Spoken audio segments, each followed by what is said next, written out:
Oui, bonjour à tous. Nous sommes le lundi 27 mars 2017 et je voudrais vous parler encore une fois à bâton rompu, mais particulièrement d'une vidéo que j'ai vue hier soir concernant une émission de télévision que j'avais enregistrée il y a quelques jours. Je crois qu'une émission du 22 mars sur France 3, c'était Pièce à conviction concernant l'affaire Kerviel.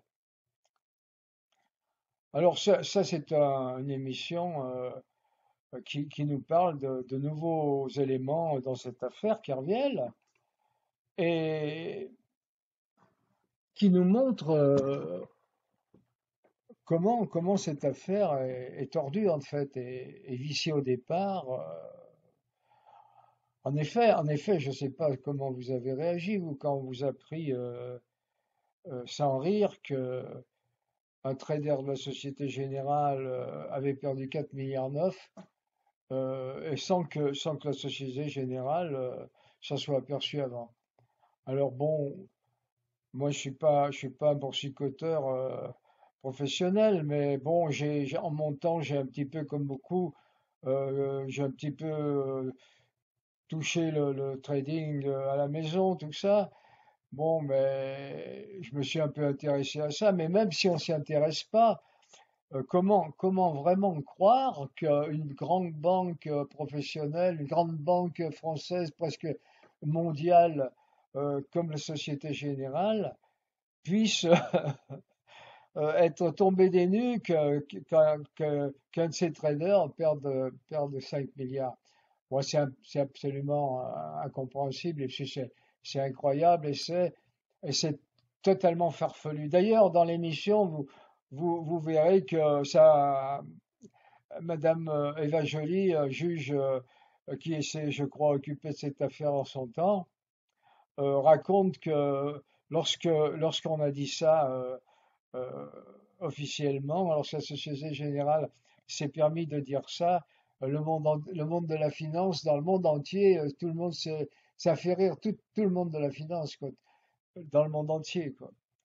Alors bon, c'est pas sérieux, quoi. Alors, même en fond, ce qui est sérieux, c'est que elle soutient Mordicus parce que, et il y a une raison pour ça, c'est parce que, vous allez voir, le fait de ne pas être jugé comme responsable, donc de n'avoir rien vu venir et de ne pas être au courant, ça lui a permis quand même de bénéficier d'un avoir fiscal de 2 milliards. Donc c'est pas rien.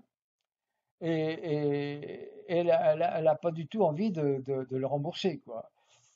Alors que un nouveau procès vient de se tenir en cour d'appel, en appel, et elle a été reconnue quand même comme étant responsable en partie. Alors là, ça risque de lui poser des problèmes et je pense qu'elle ne doit pas être très contente. Et l'amende de Kerviel qui était de 5 milliards, donc il devait rembourser 5 milliards, en fait elle a été baissée à 1 million. Bon, c'est pas rien, mais enfin, ça n'a pas de commune mesure. Alors vous verrez dans cette affaire que, bon, que les services de l'État, la justice en particulier, est complètement défaillante, quoi. Parce que, en fait, ce qu'on apprend, on apprend qu'il y a des nouveaux éléments, on apprend qu'il y a des comptes qui ont vu le jour, là, des comptes qu'on peut consulter, que des documents comptables qui montrent que il y a eu parallèlement, justement, au débouclage de l'opération Kerviel, qui a été écartée au moment où la Société Générale en a soi-disant été informée, ce qui est bizarre parce que quelques mois auparavant, elle avait gagné 2 milliards avec le même Kerviel qui avait dépassé aussi ses plafonds. Donc voilà, donc d'un côté, lorsqu'il gagne, tout va bien. Elle ferme les yeux, ou tout au moins, bon, elle en est quand même informée puisqu'elle les a gagnés. Et puis après, bon, lorsqu'il perd, elle n'en est pas informée. Bon, enfin, ceci étant, lorsque elle est officiellement informée qu'il y a une opération où elle est susceptible de perdre, d'être en position de perte de presque 5 milliards, elle écarte Kerviel, bon. Et puis parallèlement, donc il y a un autre trader qui prend la place de Kerviel, qui est alors de déboucler la position et de vendre, donc de constater la perte de 4 milliards d'euros. Et dans le même temps, parallèlement à cette opération, dans le même temps, sur le même contrat d'option, il y a un autre trader, encore sur un autre compte, mais un compte sur les mêmes options, qui va lui prendre une position, qui a déjà pris vraisemblablement une position de, de vente, de vente des mêmes options à terme, bien évidemment. Donc il a vendu des options qu'il n'avait pas et il va les racheter au moment où le trader qui a remplacé Kerviel va déboucler sa position. Ça veut dire que lorsque le trader qui remplace Kerviel va vendre, ça va déboucler sa position, il va vendre. Donc une vente aussi massive va faire baisser les options. Et l'autre de l'autre côté, comme il a vendu, comme il a vendu à terme à un moment où elles étaient assez hautes, lorsque la position Kerviel est débouclée, les options partent en chute libre et à ce moment-là, il les rachète et il constate un gain de 2 milliards et quelques. Donc voilà. Donc ça apparaît dans les comptes de la Société Générale. Donc et ces comptes, ces documents n'ont pas été pris en compte et le procureur qui a instruit l'affaire refuse de les prendre en compte pour le moment. Alors il y a également le problème de la commissaire qui a mené l'enquête. Alors cette commissaire, elle a, elle a fait un témoignage extrêmement gênant pour la Société Générale, où elle disait que elle avait été menée en bateau en quelque sorte, quoi. En fait, la Société Générale lui a imposé ses interlocuteurs. Elle l'a mené là où elle a voulu, elle l'a constaté, elle l'a dit, et alors ça, pas plus du tout à sa hiérarchie, qui a fait, qui a tout fait pour l'enfoncer, quoi, en fait. La hiérarchie policière l'a mis de côté, l'a mis au placard. Alors, elle a eu les confidences du procureur adjoint, qui est une dame, qui s'est épanchée euh, qui lui a fait des confidences à titre privé lors d'une conversation qu'elle a, elle s'est sentie obligée d'enregistrer à son insu parce que, étant lâchée par ses hiérarchies et se sentant complètement perdue et sentant qu'elle allait avoir les pires ennuis, alors que elle avait dit que la vérité. Alors, sentant ce qui se passait, elle s'est vue contrainte d'employer un procédé effectivement pas très correct, pas très joli, mais dans ces circonstances, devant quelque chose encore beaucoup moins joli et beaucoup plus haïssable, qui est le travestissement de la vérité même plus que le travestissement, l'anéantissement de la vérité et l'avènement du mensonge. Devant cet état de fait, elle s'est crue obligée d'agir ainsi. Alors, dans la vidéo, on prend connaissance donc de, pas du témoignage, mais des paroles de la discussion de ce procureur adjoint, qui enfonce alors sa hiérarchie d'une manière comme c'est pas possible, quoi. Elle explique qu'il y a eu des visites sans cesse continuelles de l'avocat de la générale, que lui-même que c'est lui qui a créé le réquisiteur du procureur, qui a fait, qui lui a donné. En fait, le réquisiteur du procureur a été fait par l'avocat de la Société Générale. Enfin bon, des choses invraisemblables, quoi. Des choses qui sont très graves. Mais personne n'a réagi curieusement. Alors, le magistrat qui témoignait dans l'émission s'étonnait à juste titre en disant ce qui est le plus curieux, ce qui est le plus terrible dans cette affaire, c'est que devant des renseignements pareils, extrêmement graves pour la justice, personne n'a réagi. Bon, on pourrait dire peut-être que c'est faux, mais au moins qu'il devrait y avoir une enquête pour montrer soit la véracité de tels agissements, de tels, euh, de tels dires, de telles paroles, soit leur fausseté. Mais non, rien, tout le monde, c'est le silence total, ce qui prouve bien qu'il y a beaucoup de gens qui se sentent très très mal dans leur peau. Voilà. Donc il y a beaucoup de questions qui montrent qu'il y a une manipulation extraordinaire dans cette affaire, qu'il y a une volonté d'enfoncer Kerviel, une volonté de sauvegarder la Société Générale, sa crédibilité, et sa loyauté, enfin son honorabilité en quelque sorte.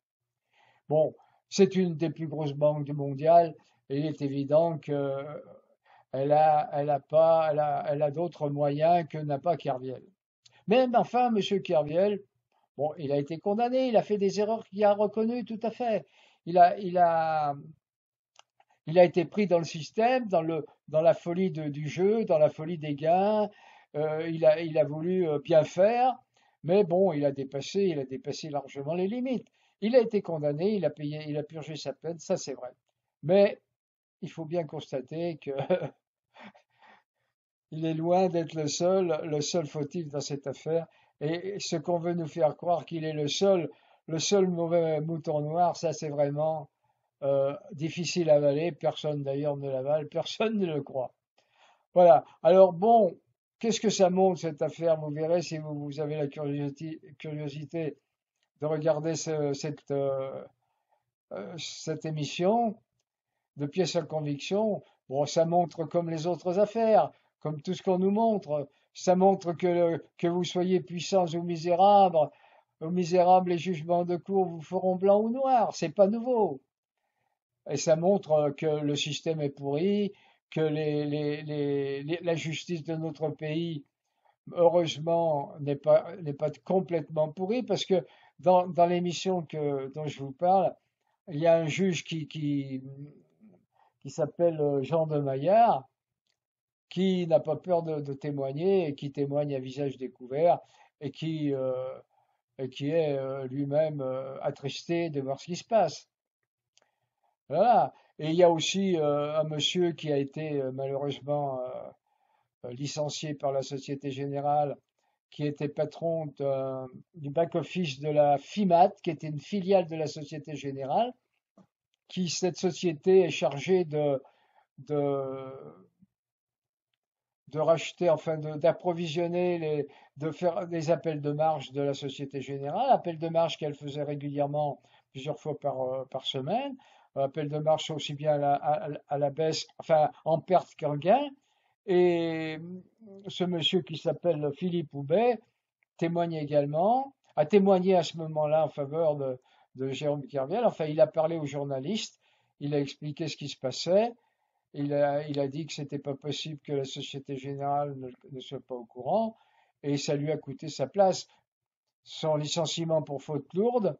Et maintenant, il est dans une situation pas possible et personne ne lui vient en aide, bien évidemment. Voilà. Donc, qu'est-ce que ça montre, cette affaire? Eh bien, ça montre que nous sommes encore dans un système complètement pourri, antidémocratique, et que c'est les puissances d'argent qui nous mènent. Voilà. Et je rejaillis donc sur cette affaire, ça va tout à fait dans le cadre de l'Europe que nous vivons actuellement. Donc, l'Europe de l'argent, l'Europe des banquiers, l'Europe de la libre circulation des capitaux et des biens. Donc, tout ça nous montre, s'il en était besoin, qu'on nous manipule. Alors, on nous manipule, et j'en reviens à cette Europe qu'on nous vend comme une Europe extraordinaire qui fait le bonheur de tous, qui devrait faire le bonheur de l'humanité, le bonheur de l'Europe, etc. Donc, on nous assène à longueur de journée, maintenant que les élections présidentielles sont, entrent dans une phase critique, une phase extrêmement importante, où nous avons des candidats dont on nous rabat les oreilles, qui sont des grands candidats, et ensuite des petits candidats qui, eux, sont complètement oubliés, complètement mis de côté. Et pourtant, dans ces petits candidats, entre parenthèses, il y a quand même quelques candidats, dont un particulièrement, qui a un parti qu'il a créé depuis 10 ans, qui actuellement compte plus de 20 800, 20 900 adhérents, à raison de 300 adhérents de plus par jour, dont les donations montent à plus d'1 million d'euros alors qu'elles étaient à 800 euros il y a à peine 2 mois. C'est un parti extrêmement actif, dont le programme est un programme très intéressant parce que il est au-dessus des partis, justement. Il est au-dessus de ces partis qui sont de droite ou de gauche et qui, en définitive, font la même politique. Parce que qu'est-ce qu'ils vous disent, ces partis? Ils vous disent on va faire une autre Europe, on va renégocier les traités. Et puis, si on n'y arrive pas, peut-être qu'on sortira de l'Europe, mais alors à ce moment-là, on fera un référendum. Mais tout ça, ça n'est pas très sérieux. Ça n'est pas très sérieux parce que ils ne vous disent pas la vérité. Ils ne vous disent pas pourquoi l'Europe s'est faite ce qu'elle est. Et si vous voulez, c'est ça qu'il faut comprendre. Et bien là-dessus, sur cette création de l'Europe, qui est une émanation de la volonté des États-Unis, qui ont voulu une Europe qui ne soit absolument pas une Europe des États, parce qu'ils avaient fait, après la guerre, la constatation, c'est eux qui ont pensé qu'il en était ainsi, que la guerre provenait du fait de l'existence des États-nations. Ils n'ont absolument pas voulu des États-nations, et ils ont œuvré pour qu'il y ait une Europe se fasse sur la base d'un socle économique et d'une suppression des États-nations, afin de faire une sorte de fédération qui serait donc dirigée par un organisme supranational qu'on a maintenant, qui est la Commission européenne, avec le Conseil des ministres qui délègue ses pouvoirs à la Commission européenne. Et tout ça, si vous voulez, c'est très très bien expliqué dans une vidéo de Marie-France Garot, dont je vous mets, en même temps que je vous parle, vous voyez apparaître en bas de mon écran le lien qui vous montre ce qu'il en est de cette création européenne, comment elle s'est construite et comment elle s'est appuyée sur l'Allemagne. C'est l'Allemagne qui est la courroie de transmission, en fait, des États-Unis pour l'Europe. C'est l'Allemagne qui est, en quelque sorte, le vassal des États-Unis et qui retransmet les instructions des États-Unis par l'intermédiaire des organismes européens. Et il y a quelque chose que j'ai appris qui m'a étonné et que je ne savais pas.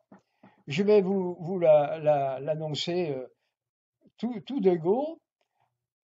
Savez-vous que l'Allemagne n'a pas la même façon d'appliquer les traités européens que les autres pays d'Europe qui font partie de la communauté européenne? Je veux dire par là que les traités européens, les clauses des traités européens s'appliquent sans discussion aucune à tous les États européens, sauf à l'Allemagne. Et si le Parlement allemand, le Bundestag, estime qu'une clause du traité met en cause la démocratie allemande d'une quelconque manière, elle est à ce moment-là en droit de ne pas appliquer cette clause. Voilà. Alors ça, je ne le savais pas, personne ne vous en parle, mais c'est ainsi. Donc, ça montre bien, et ça a été négocié avec le traité de l'Élysée, qui avait été présenté par De Gaulle et Adenauer, et qui ensuite, étant présenté à l'Allemagne, avait rajouté le Bundestag avait rajouté un préambule qui faisait en sorte que la souveraineté de l'État allemand soit préservée malgré les traités de l'Union européenne, ce qui n'est pas le cas des autres États membres. Alors allez voir cette vidéo de Marie-France Garot, elle vous en dira plus que ce que je vous en dis, d'une façon certainement beaucoup plus exhaustive et plus claire peut-être. Mais enfin, si j'ai déjà aiguisé votre curiosité, je serais déjà content de ça. Alors qu'est-ce qu'on peut dire sur tout ça? Alors l'UPR, moi je voulais vous parler aussi, bon donc ce monsieur dont je parle, qui est un petit, soi-disant un petit candidat, monsieur Asselineau, qui est du parti de l'UPR. Donc lui, il vous explique comment l'Europe fait en sorte de, de supprimer la souveraineté des États. Parce que qu'est-ce que c'est qu'un État souverain? Un État souverain, il doit avoir quatre pouvoirs. Le pouvoir de battre la monnaie, le pouvoir de faire les lois, le pouvoir de rendre la justice, et le pouvoir de faire la guerre ou la paix, tout au moins de pouvoir de défense à l'intérieur de son territoire. Ces quatre pouvoirs nous ont été enlevés. Nous ne pouvons plus battre la monnaie, c'est maintenant la Banque centrale européenne. Les lois nationales sont assujetties aux lois de l'Union européenne qui ont une prérogative, qui ont une force supérieure à celle du territoire national. La loi européenne prime la loi française, la loi du territoire national. Et il ne peut lui, une loi prise à l'intérieur du territoire national ne peut contrevenir à une loi européenne, sauf à encourir les foudres de Bruxelles et être condamné à des amendes faramineuses. Bon, la justice européenne, pareil, elle a force de loi au-dessus de la justice du pays concerné. Et en ce qui concerne la guerre et la paix et l'armée, nous sommes assujettis maintenant à l'OTAN, donc nous ne sommes plus maîtres de nos traités extérieurs, nous ne sommes plus maîtres des États avec lesquels nous pouvons être en paix et conclure d'autres traités ou conclure des accords bilatéraux. Donc nous ne sommes plus souverains du tout. Nous ne sommes plus la France que De Gaulle voulait, dont dont De Gaulle avait une certaine idée, une France qui est forte, parce que il faut qu'elle soit forte pour exporter dans le monde son idéal de justice, de fraternité, de liberté. Et maintenant, qu'est-ce qu'elle représente? Rien du tout. Elle n'a plus voix au chapitre pratiquement. Je crois qu'elle n'a même plus été, elle n'a même pas été invitée en Pologne dernièrement par Angela Merkel qui avait fait un colloque. La France n'était pas invitée. Donc vous voyez à quel point nous en sommes arrivés. Alors, je voudrais vous dire encore une fois, je ne suis pas du tout anti-européen, pas du tout. Au contraire, moi j'ai rêvé comme beaucoup d'autres, lorsque le mur de Berlin est tombé, je crois que c'était autour de 89-90, j'ai rêvé qu'on allait faire une Europe des États européens, une Europe des nations, une Europe fraternelle, une Europe sociale, qui améliorerait, bien entendu, la qualité de la vie, qui augmenterait le niveau de vie des gens. Et c'est tout le contraire qui s'est produit. Pourquoi c'est tout le contraire qui s'est produit? Parce que l'Europe, l'Europe telle qu'elle est conçue est une Europe ultralibérale. Elle prévoit la libre circulation des capitaux et des personnes et des biens. Donc cet article-là, ne serait-ce que cet article-là, il organise ipso facto la délocalisation, c'est ce qui s'est produit.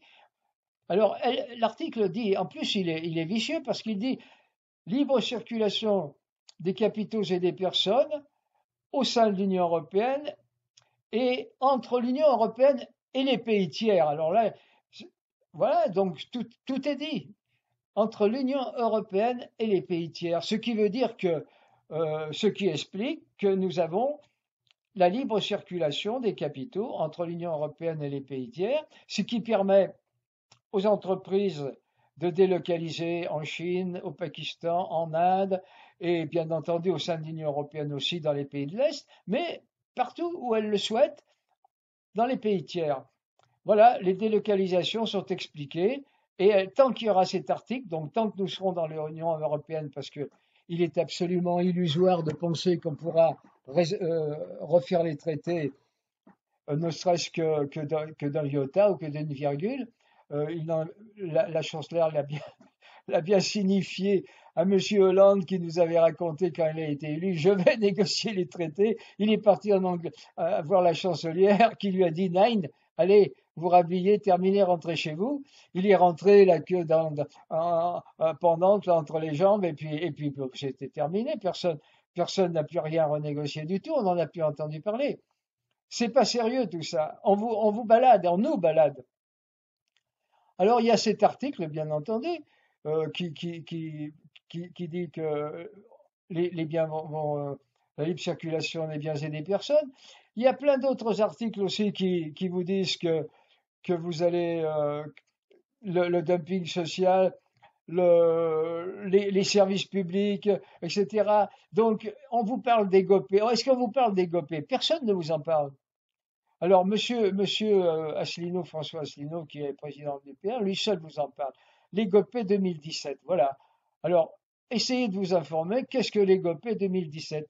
Ce sont des directives de l'Union européenne pour la France pour 2017. GOPÉ 2017 pour la France. Alors, des directives, on va vous dire, oui, ce ne sont que des directives. Mais attention, les directives européennes, c'est pas des directives. Dans le langage Volapük, comme disait le général de Gaulle, le Volapük, le globish européen, directive, ça veut dire instruction. Vous appliquez ce que je dis, sinon, bing, vous allez des amendes, vous allez devant la Cour de justice européenne et vous êtes condamné à, je sais pas, 300 millions par mois de retard, etc. Ce qui s'est passé pour les OGM, où on a budgété, je crois, 350 millions au budget par an, euh, parce qu'on n'a pas encore appliqué la directive sur les OGM. Alors, on nous dit les directives, justement, GOPÉ 2017, c'est diminution des salaires, diminution des charges, donc en sous-entendu diminution du SMIC et ce qui sera encore mieux, suppression du SMIC, privatisation des services publics accélérée. Alors c'est ce qu'on est en train de vivre, c'est ce qui est appliqué actuellement. Voilà, on privatise tout, il n'y a plus de services publics. Or, qu'est-ce que le service public à la française? Le service public, c'est la base de la philosophie de notre société, en fait. C'est la fraternité, la liberté et l'égalité. C'est fait pour les plus pauvres d'entre nous, les plus malheureux d'entre nous, pour qu'ils puissent bénéficier d'un minimum de services, d'un minimum de bien-être social, puis qu'ils puissent être transportés à un coût raisonnable, qu'ils puissent envoyer leur courrier dans des délais raisonnables, dans de bonnes conditions, qu'ils puissent téléphoner, avoir des liaisons également dans de bonnes conditions. Alors maintenant, on assiste à la dégradation, au renchérissement de tout ça, et bien sûr, c'est en vue de dire, vous voyez, ça marche pas, c'est pas bien, il faut privatiser. Alors bien entendu, on va privatiser et tout de suite les prix vont monter en flèche, et puis on vous dira que c'est normal, que c'est la concurrence, etc. Et puis les services, l'entretien de la SNCF, bien entendu, quand c'est privatisé, qu'est-ce qu'on recherche? Le profit. Donc les investissements d'entretien, on les fait quand on est obligé, quoi, et puis à minima, quoi. Enfin, vous avez compris que tous nos systèmes, notre système auquel la plupart d'entre nous sont attachés, un système qui n'est pas un système anglo-saxon, un système traditionnel français qui est en vigueur depuis après la libération par le CNRS, le Conseil national de le CNS, Conseil national de la résistance, CNR, euh, et qui a été, dont De Gaulle est à l'origine, création de la sécurité sociale, création des services publics, etc., etc. Tout ça, c'est en train de partir à volo avec la volonté de l'Union européenne, relayée par l'Allemagne, qui elle-même relaie les directives des États-Unis. Voilà. Alors écoutez, moi, j'aimerais que vous informiez, que je ne voudrais pas radoter tout le temps la même chose. Bien sûr, vous allez dire, ce gars-là, il est obnubilé par les États-Unis. Il est complotiste, c'est ce qu'on dit à M. Asselineau, complotiste, souverainiste, etc. Écoutez, si le fait de vouloir rétablir la grandeur de la France, sa souveraineté, son indépendance, c'est être complotiste et souverainiste. Moi, je veux bien qu'on me dise que je suis tout ça, hein. Parce qu'en fait, le général de Gaulle, revoyez ses vidéos sur YouTube, vous verrez que c'est ce qu'il disait, ni plus ni moins. Et il avait tout compris, hein, il avait tout compris.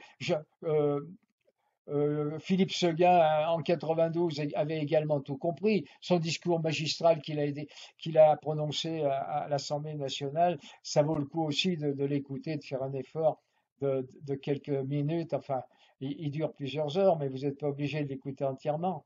Mais ça vaut le coup aussi de l'écouter. Voilà.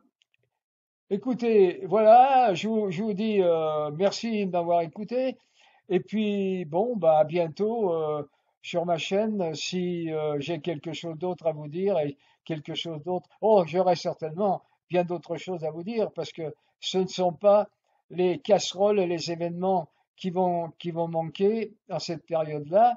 Et avec les systèmes que nous vivons et la prévarication qui prévaut dans notre système actuel de société, je pense que j'ai encore beaucoup de choses qui vont me mettre en colère. Merci de m'avoir écouté et à très bientôt. Allez, au revoir.